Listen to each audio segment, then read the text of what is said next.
40 number হাদিস শরীফ মাইয়ুকরামুর রিফক ইউকরামুল খাইর।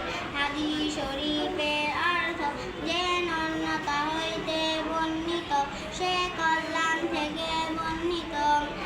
41 number হাদিস শরীফ লাইসা শাদীদু বিসুরআতি ইন্নামাশ শাদীদুল্লাযী ইয়ামলিকু নাফসাহু ইনদাল ওয়াদাব। হাদিস শরীফের অর্থ ওই ব্যক্তি বীর নয় যে লোকদেরকে ভুলঙ্গিত করে, বরং বীর ওই ব্যক্তি যে ক্রোধের সময় নিজেকে নিয়ন্ত্রণ করতে পারে। 42 নাম্বার হাদিস শরীফ ইজা লাম তাস্তাহলিফ ফাসনা মা শি'তা। হাদিস শরীফের অর্থ যদি তোমার লজ্জা না থাকে তাহা হইলে যাহা ইচ্ছা তাহাই করিতে পারো।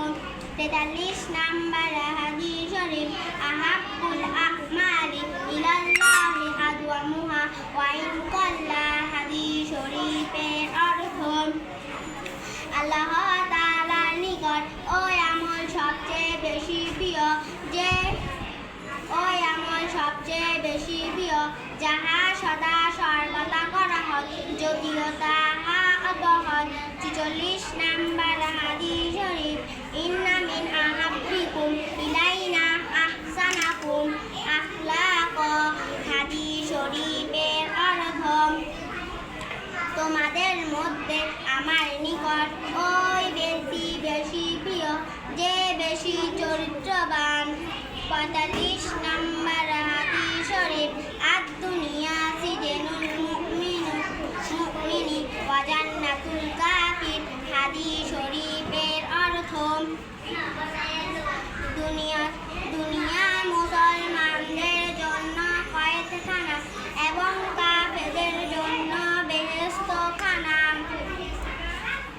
46 নাম্বার হাদিস শরীফ লা ইয়াহিল্লু লির-রাজুলি আইয়াহজুরা আখাহু ফাওকা সালাসি লায়া। হাদিস শরীফের অর্থ কোন ব্যক্তির জন্য তাহার অন্য কোন ভাইয়ের সহিত 3 দিনের বেশি সম্পর্ক ছিন্ন করিয়া থাকা যাইছে না। 47 নাম্বার